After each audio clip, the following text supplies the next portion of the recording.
Okay, let's get ready. Day 5. Welcome to the day 5. Let's take a deep breath in. Om Namo Bhagavate Vasudevaya. Om Namo Bhagavate Vasudevaya. Om Namo Bhagavate Vasudevaya. Om Namo Bhagavate Vasudevaya.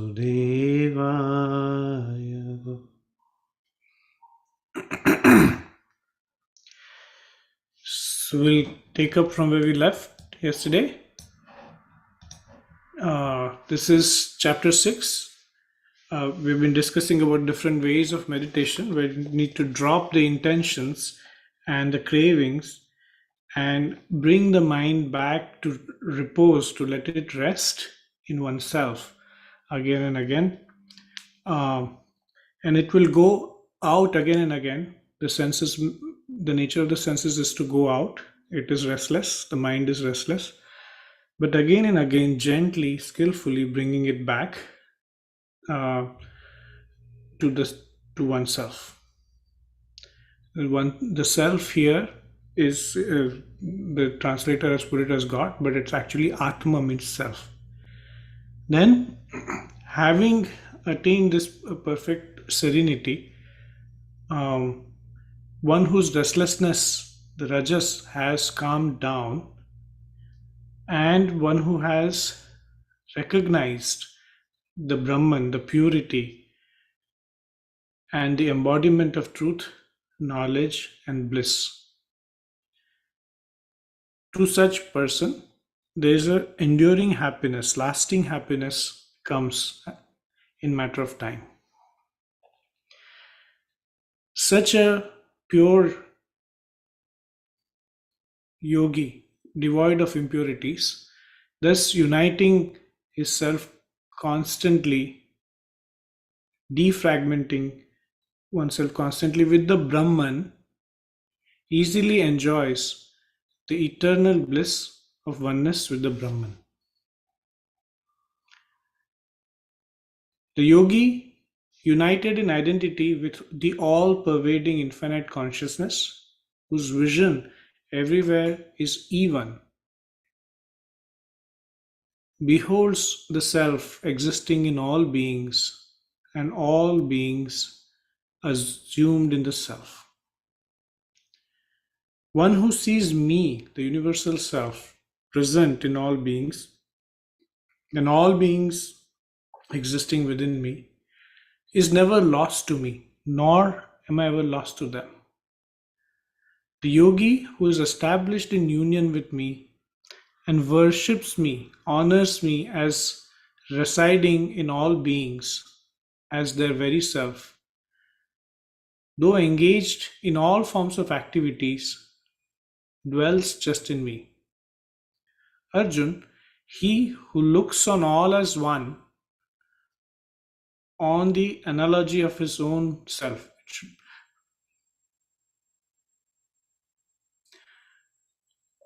He who looks on all as one, just as oneself, and looks upon the joy and sorrow of all equally, such a yogi is deemed to be the highest of all. Arjun said, Krishna, owing to the restlessness of mind, I do not perceive the stability of this yoga in the form of equanimity, which you have just spoken of. For Krishna, the mind is very unsteady, turbulent, tenacious, and powerful. Therefore, I considered it as difficult. I consider it as difficult to control as the wind. And Sri Bhagwan says, the mind is restless, no doubt. Indeed, it is restless and difficult to curb, Arjun, but it can be calmed down by repeated practice of meditation and by the exercise of dispassion. It is through abhyasa. Abhyasa is practice with a honor. uninterrupted practice with honor, with abhyasa and vairagya, with this passion. Yoga is difficult to yoga is difficult of achievement by one whose mind is not subdued by them. However, one who has their mind under control and is ceaselessly striving, it can be easily attained through practice. Such is my conviction. Arjun said, Krishna, what becomes of the aspirant who, though endowed with faith, has not been able to complete their path and to completely let go of his passions, and whose mind is therefore diverted from the yoga at the time of death, and who thus fails to reach perfection or attainment in yoga? Krishna swerved from the path leading to the freedom, and without anything to stand upon, is are they not lost like the scattered cloud, deprived both of the spiritual enlightenment and the heavenly enjoyment and the worldly enjoyment?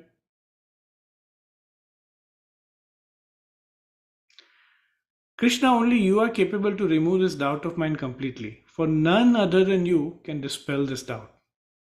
Sri Bhagwan said, Dear Arjun, there is no fall for such a seeker, either here or hereafter. For, O my beloved, nobody who strives for enlightenment ever meets with evil destiny.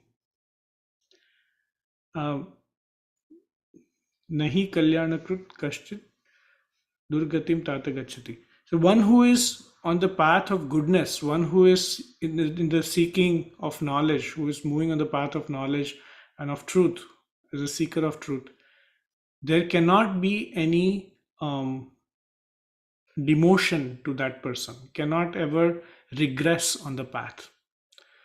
Such a person who has strayed from yoga attains the higher worlds to which the men of meritorious deeds alone are entitled, and having resided there for innumerable years, takes birth in pious and prosperous parents, in family of pious and prosperous parents. Or, if possessed of dispassion, then not attaining to those regions, is born in the family of enlightened yogis. But such a birth in this world is very difficult to obtain. Arjun, he automatically regains in that birth the spiritual insight of the previous birth, and through that strives harder than ever for perfection and completion of the yoga. The other one who takes birth in a rich family, though under the sway of the senses, feels drawn towards the path by the force of the habit acquired in the previous birth. Even the seeker of enlightenment in yoga transcends the fruit of actions performed. Even this seeker of enlightenment on yoga transcends the fruit of actions performed with some interested motive as laid down in the Vedas. The yogi, however, who diligently takes up the practice attains perfection in this very life with the help of latencies of many births, and being thoroughly purged of impurities, forthwith reaches the supreme state. Then it says, greater than the tapasvi to the ascetic is the yogi, and even greater than the knowledgeable ones, the wise ones, is the yogi. Even superior to the uh, karma yogis, to the ones who perform action with interested motive. Therefore, Arjun, do become a yogi. Of all yogis, again, one who devoutly worships me with their mind focused on me is considered by me to be the best yogi. So bhajate mam. Bhaja means also sharing. One who shares, one who rejoices in my presence, one who recognizes my presence.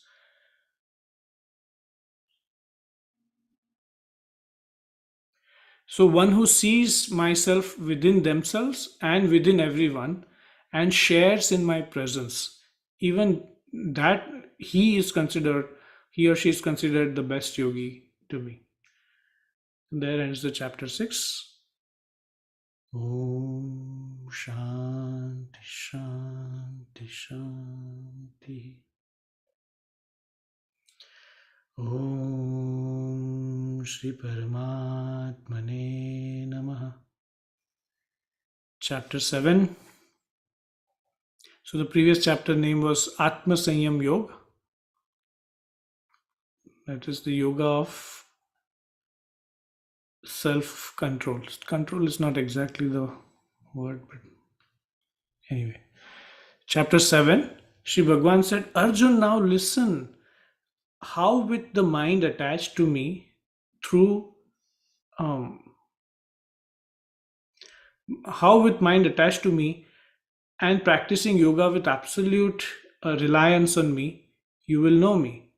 The repository of all power, strength, and glory, and other attributes, the universal soul in entirety and without any shadow of doubt.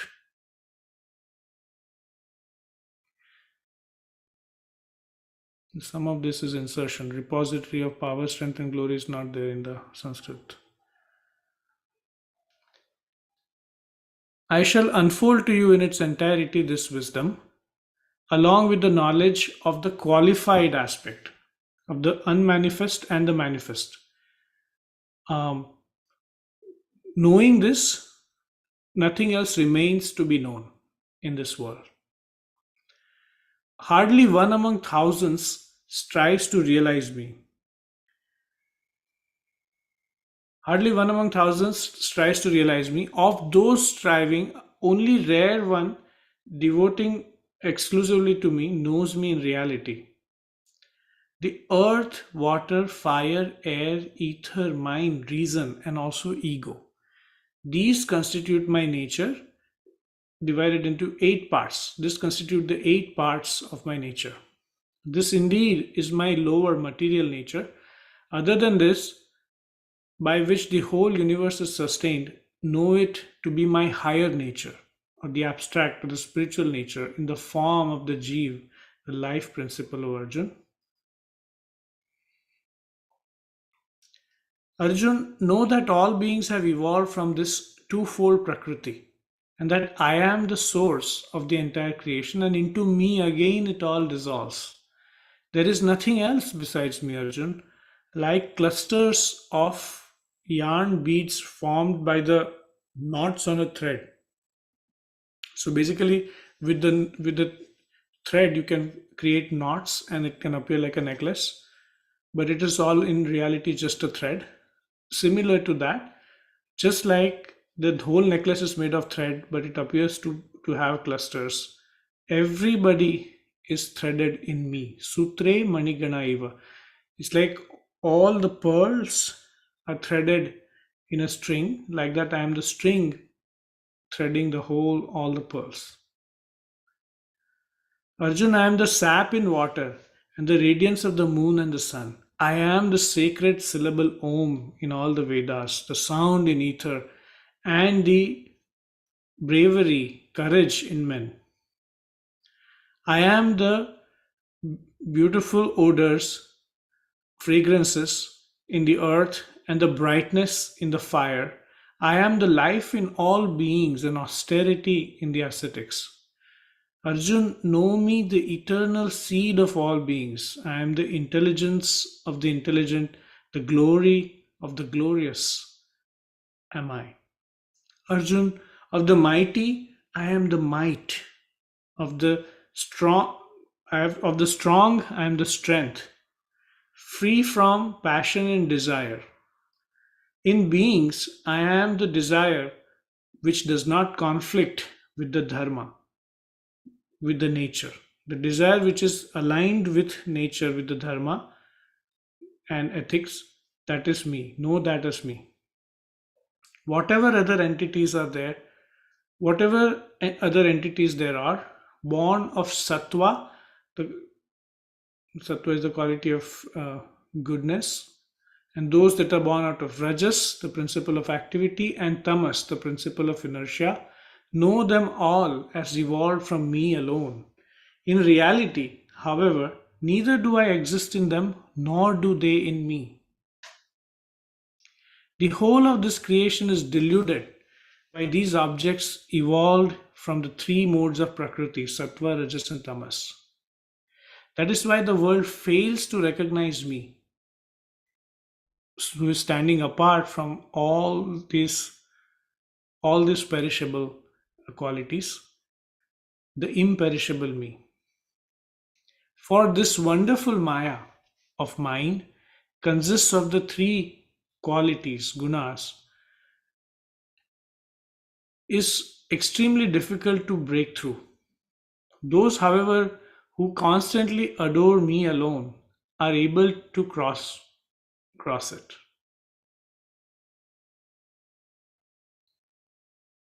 So Gurudev had given a slightly different translation of this. Those who come to me, those who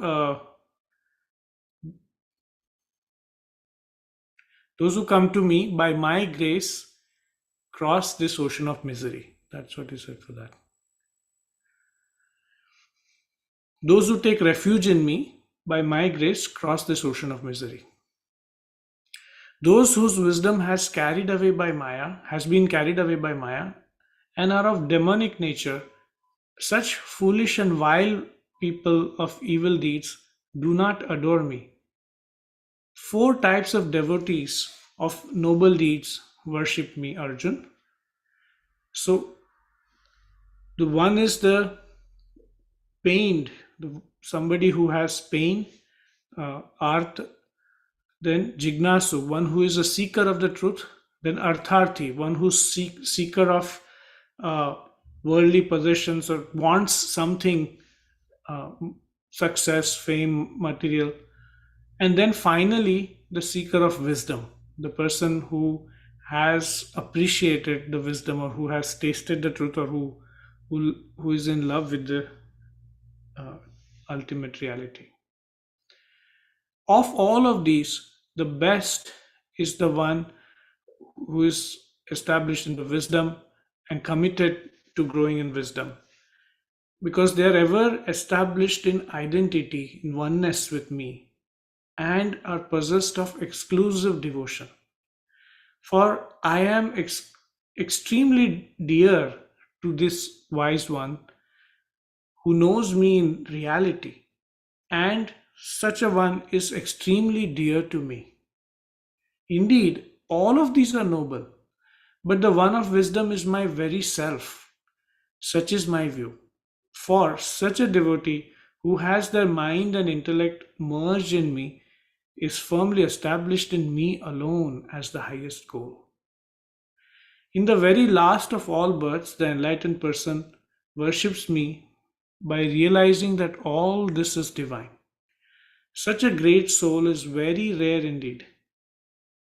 Those whose wisdom has been carried away by various desires, being prompted by their own nature, worship other deities, adopting norms relating to each. Other deities here means like fame or all those things, money, all those things. Yo yo yam yam tanum bhakta. Okay, sorry, this is not the. Whatever celestial form a devotee chooses to worship with reverence, I stabilize the faith of that particular devotee in that very form. So, however, someone approaches me, I come to them in that form.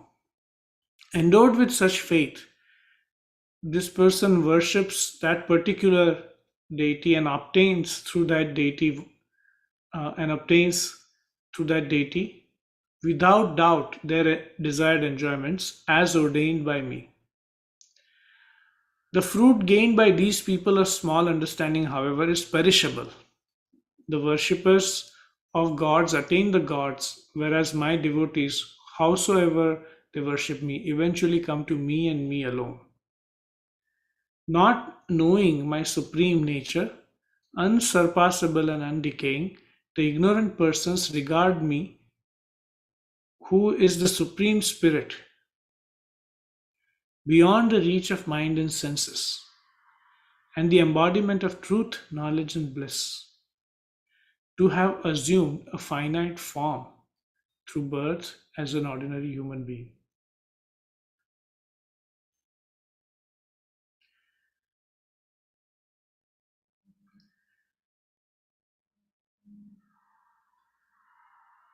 So basically saying the ignorant people fail to recognize that this body, what is driving this body is infinity. Behind this is the infinity, the Brahman. They think of me as an ordinary human being. Veiled by my Yoga Maya. Yoga Maya is the divine veil, the yogic veil. I am not manifest to everyone. Hence, these ignorant folks fail to recognize me, the birthless and imperishable Supreme, and they consider me as subject to birth and death, where me includes everyone, me includes the self. Arjun, I know all beings, past as well as present, even those who are yet to come, but none devoid of faith and devotion know me. O valiant Arjun, through delusion in the shape of pairs of opposites such as pleasure and pain, born of desire and aversion, all living creatures in this world are falling a prey to infatuation, to moha, to entanglement or delusion. But those of virtuous deeds whose sins have come to an end, being freed from the delusion of the pairs of opposites, born of attraction and repulsion, worship me with a firm resolve in every way. Here they've said worship for the word bhaja. Bhaja means again sharing, like bhajan. Bhajan is sharing, uniting, dissolving. Though they who having taken refuge in me strive for deliverance from old age and death, know the absolute, the Brahman, the whole Adhyatma.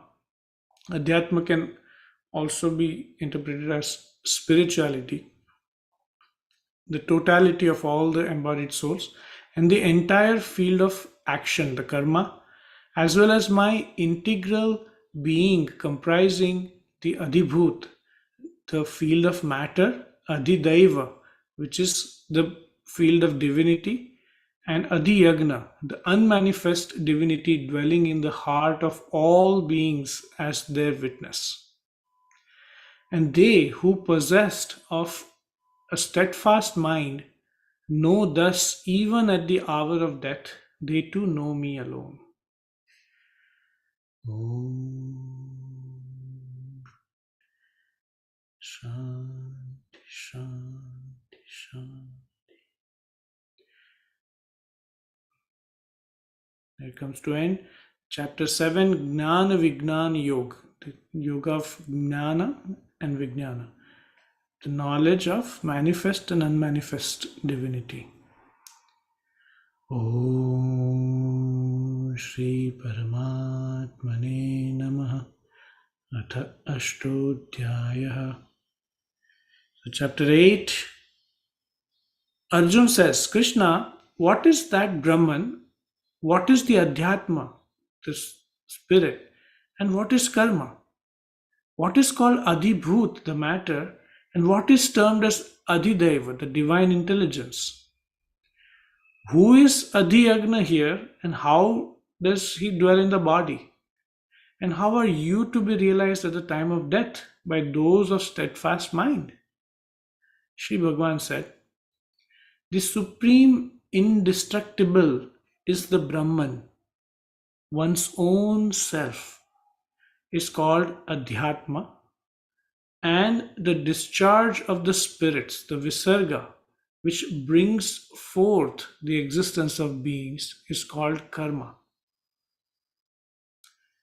So, the discharge of spirits means the energy which brings forth the existence of beings is called the karma. All perishable objects are adhibhut, the matter. The shining Purusha means the light within the body. Pur means body, Usha means light. Purush means light. The shining Purush is the Adhidaiva. And in this body, I myself, dwelling as the inner witness, am Adhiyagna. Adhiyagna means one who knows. One who departs from the body thinking of me alone at the time of, even at the time of death, attains my state. There is no doubt about it. Arjun, thinking of whatever entity one leaves the body at the time of death, that and that alone one attains, being ever absorbed in its thought. Therefore, Arjun, think of me at all times and fight. With mind and reason thus set on me, you will doubtless come to me. Arjun, who with their mind disciplined through yoga in the form of abhyasa, the practice with honor, abhyasa, and thinking of nothing else, is constantly engaged in the contemplation of the ultimate, attains the ultimate. One who contemplates on the all knowing, ageless being, the ruler of all, subtler than the subtle, the universal sustainer, possessing a form beyond human conception, effulgent like the sun and far beyond the darkness of ignorance, having by the power of yoga firmly held the prana, the life breath, in the space between the two eyebrows, even at the time of death, and then contemplating on the divine with a steadfast mind,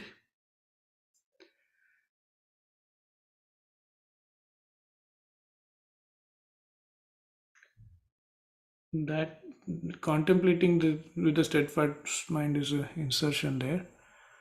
One who has just held the one whose attention is in between the eyebrows, and then just being aware of the space there, reaches the very supreme divine Purush, the light within.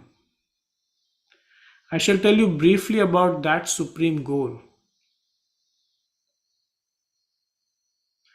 about that supreme goal which the knowers of the Veda term as the indestructible, which striving recluses free from passion merge into, and the which desiring which the celibates practice brahmacharya. So the goal, uh, which is unperishable goal, Akshara Brahma.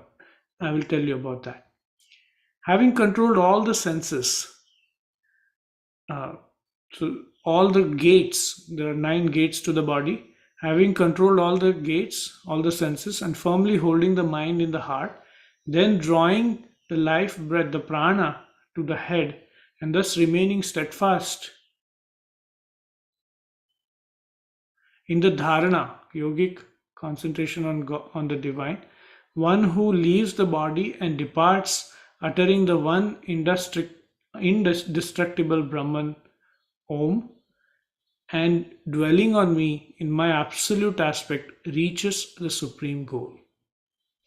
Arjun, whosoever always and constantly thinks of me with undivided mind, to that yogi ever absorbed in me, I am easily attainable.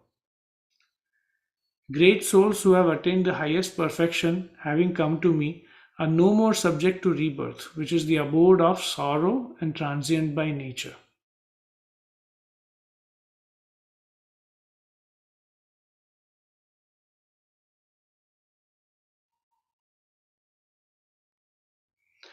Arjun, all the worlds from the Brahmalok, the heavenly realm of the creator Brahma, downwards are liable to birth and death.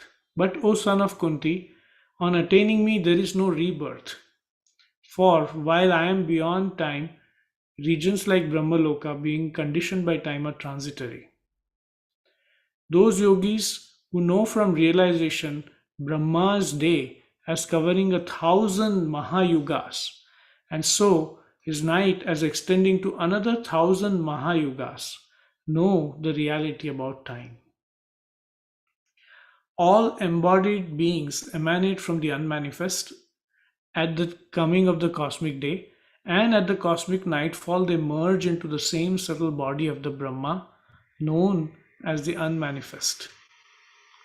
Arjun, this multitude of beings being born again and again is dissolved under compulsion of its own nature at the coming of the cosmic night and rise again at the commencement of the cosmic day. Far beyond even this unmanifest, there is yet another unmanifest existence, that supreme divine person who does not perish, even though all beings perish. Sanatan, the supreme, that Sanatan uh, being. Sanatan means that eternal. The same unmanifest which has been spoken of as the Akshara, the indestructible, is also called the supreme goal. Uh, that again is my supreme abode, attaining which one returns not to the mortal world. Arjun, that eternal, unmanifest, supreme Purush in whom all beings reside and by whom all this is pervaded, is attainable only through exclusive devotion, through bhakti. Arjun, I shall now tell you the time departing. Oh, I shall now tell you the time departing when yogis do not return, and also the time departing when they do return. Of the two paths, the one is that in which are stationed the all FL. Okay, let me just read this.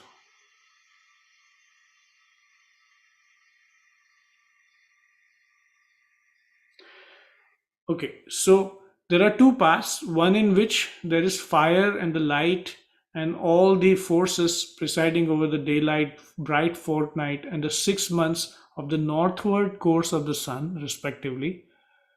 Proceeding along this path after death, the yogis who have known the Brahman, being successively led by the above forces, finally reach the Brahman. The other path is that wherein are stationed the forces presiding over the smoke, night, the dark fortnight, and the 6 months of the southward course of the sun.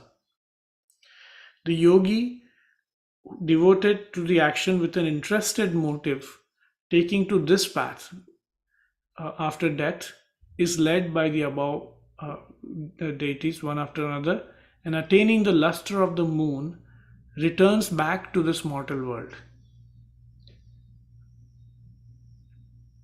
For these two paths of the world, the bright and the dark, are considered to be eternal. Proceeding by one of them, one reaches the supreme state from where there is no return. Proceeding by the other, one returns to the mortal world, that is, becomes subject to birth and death once more. Knowing thus the secret of these two paths, O son of Kunti, no yogi gets deluded. Therefore, Arjun, at all times be steadfast in yoga in the form of equanimity. The yogi, realizing this profound truth, doubtless transcends all the rewards enumerated for the studies of Vedas, as well as for the performance of all the yagyas and all the austerities and charities, and attains the supreme state.